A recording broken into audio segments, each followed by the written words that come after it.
President Trump is on the verge of a historic second Senate impeachment trial, facing charges of inciting a riot at the U.S. Capitol last week. Due to ongoing threats from the president's supporters, Washington is now on very high alert and heavily guarded. Skylar Henry has more. Vice President Mike Pence attended an inauguration security briefing at FEMA headquarters Thursday afternoon. We are committed to an orderly transition and to a safe inauguration, and the American people deserve nothing less.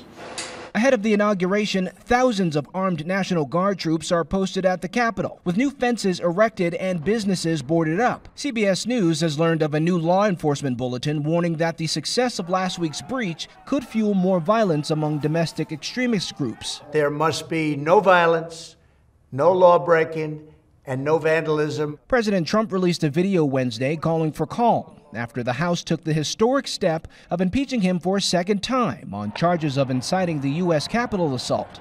The impeachment case now goes to the Senate for a trial, which is not scheduled to begin until after the president-elect and vice president-elect are sworn in here at the Capitol next week. In a statement, President-elect Joe Biden urged Senate leadership to find a way to deal with their constitutional responsibilities on impeachment while also working on the other urgent business of this nation. Meanwhile, lawmakers have introduced a bipartisan bill to award Capitol Police Officer Eugene Goodman the Congressional Gold Medal for his bravery during last week's attack. The military veteran faced down a large group of rioters and lured them away from the Senate chamber, giving his colleagues enough time to secure the area. Skylar Henry, CBS News, Capitol Hill.